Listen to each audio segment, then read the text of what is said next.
Good afternoon. I am Andrea Chisholm with the Midday News. A special welcome if you're watching on onespotmedia.com.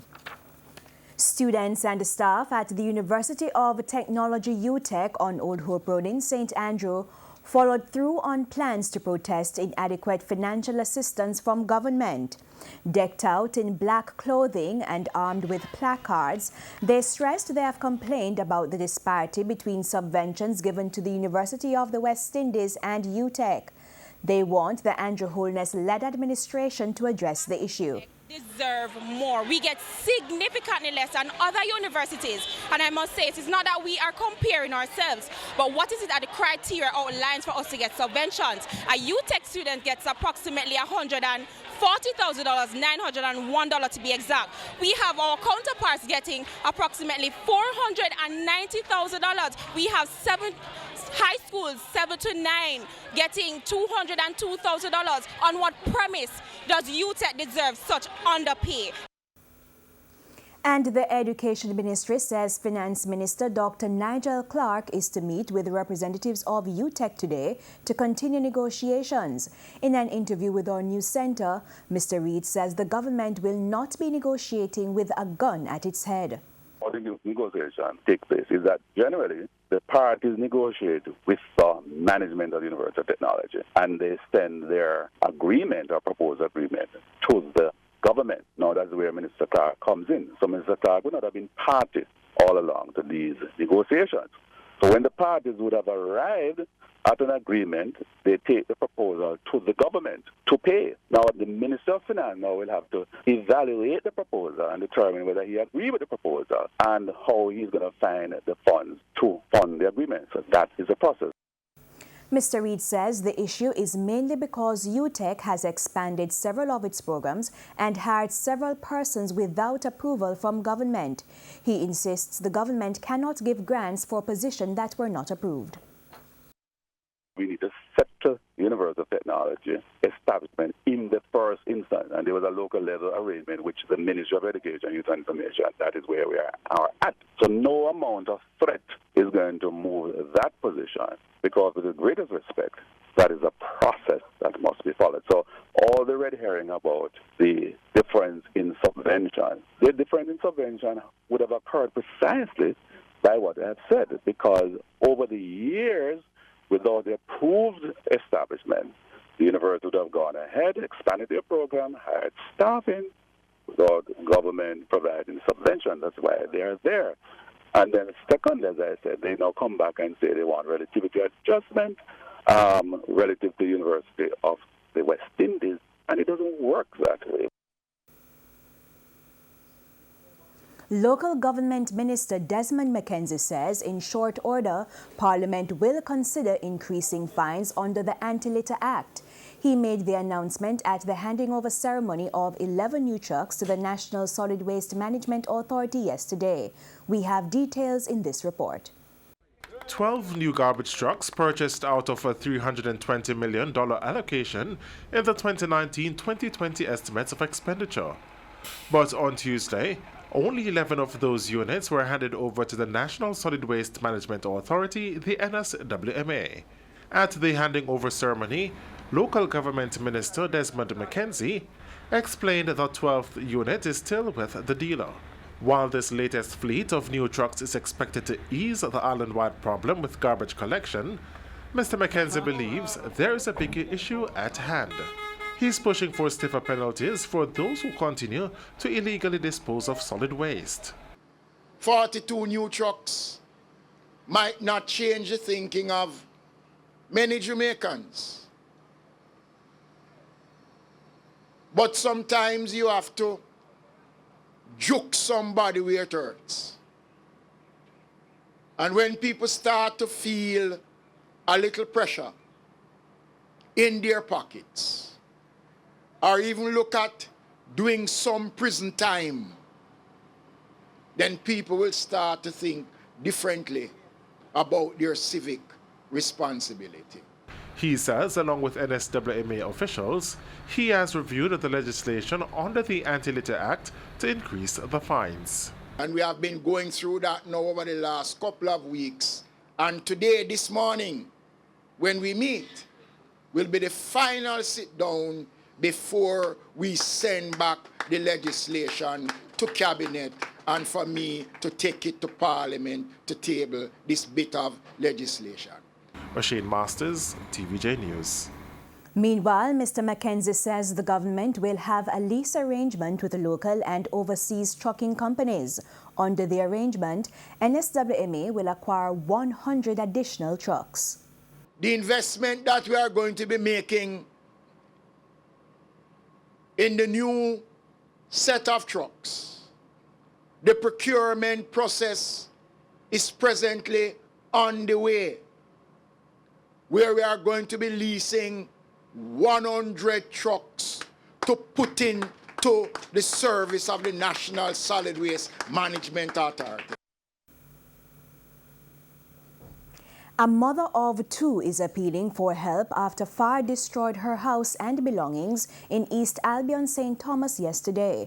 Sasha Williams says she got a call that her house was on fire, and by the time she arrived, it was too late to save anything.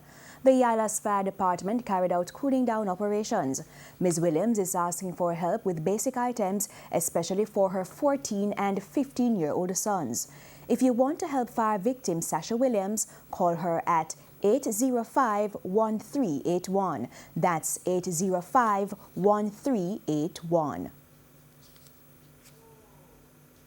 Several students at Cross Keys High in Manchester have been selected to participate in a program aimed at improving their behavior. Operation REACH is an acronym for Respect, Excellence, Attitude, Change, Character Building and Honesty.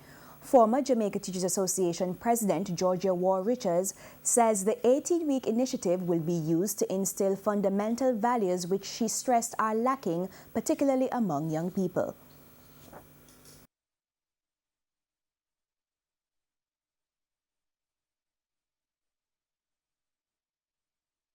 The proposed topics are personal growth, etiquette, communication skills, mannerism, poise, personal image.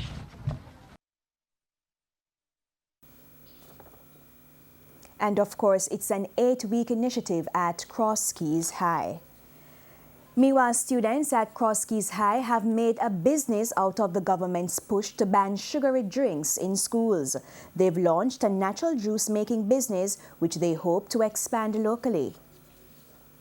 We will realize on the market to know that Cross Keys High School isn't just a school, it's just a place where natural things can be produced and stuff, and to have our products made from Cross Keys High School would be excellent having our supermarket, and as a student to go in a supermarket and see my product would be terrific. Tiana Plummer explains that students and teachers help with the business by picking the fruits used to make the juices, among other things. All of these are from the community, from different communities where the students come from. So these are things that we bring from home and we put together to make the juices. And time now for a preview of what's coming up in this evening's health report.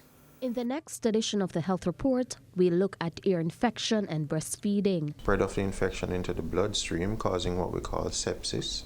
It can also cause spread of infections outside of the ear cavity into the brain cavity, resulting in meningitis and serious brain infections.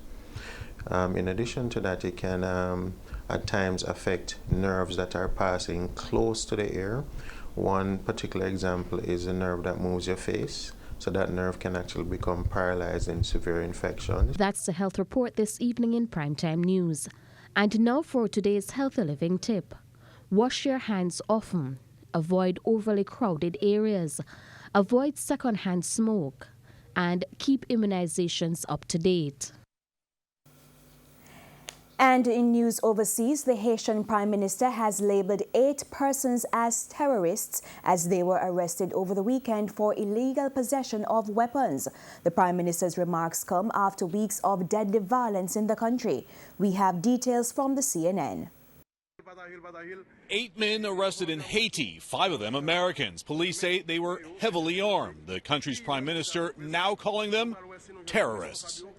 ce sont des mercenaires qui sont rentrés, qui viennent là. These men were mercenaries. He says they were here to attack part of the executive branch of the government. I promise you, we will know every detail of why they were here. The arrests stirred worry and rumors nationwide as Haiti struggles through protests that shut down the entire country for over a week. The most serious threat the government here has faced in years. How serious is this current situation? To me, it is very serious because we're talking about a democratically elected president that's under threat of being removed by some very, radical groups. In an exclusive interview, Haiti's foreign minister laid out what the Haitian government is now doing to head off further crisis. I believe the only way we can start feeling that it's over is once we will decide to sit together, to sit down and talk between us. Because and that process is only beginning today or now. It's already started. Several government ministers held a rare press conference, a show of unity. The message, the government is focused on addressing protester concerns. We are going to cut the government budget, he says, and spend the money on programs to respond to the demands of the people on the street. At sports time, the West Indies reached 156 for 1 after 28 overs against England in the first one-day international at Kensington Oval in Barbados. After winning the toss and choosing to bat, Chris Gayle has led the way with 68 runs from 84 balls. Shea Hope is at the crease on 54. Jamaican John Campbell was the only wicket to fall as he departed for 30 from 28 balls. After this game, 4 more one-day internationals will follow. The tour will also consist of 3 T20s. Still in sports, Immaculate Conception High on Tuesday retained their hold on the Eastern Regional Under-19 badminton title after beating St. Andrew High School for Girls 4-1 on the final.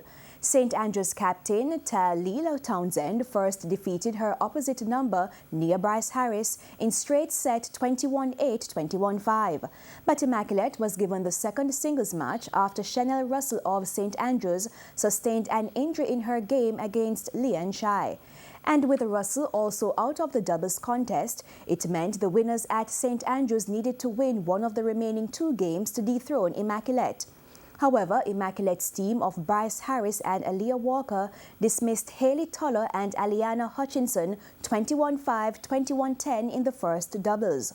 Walker then returned along with Brianna Bisnott to beat the St. Andrews pair of Talila Townsend and Aaliyah Coburn 21-17, 18-21, 21-18 to finish with 27 points ahead of St. Andrews' 20 points. Wilma's girls were third with 17 points. And that's the Midday News. I'm Andrea Chisholm. Join us at 7 for the Primetime News Package. On behalf of the news, sports and production teams, good afternoon.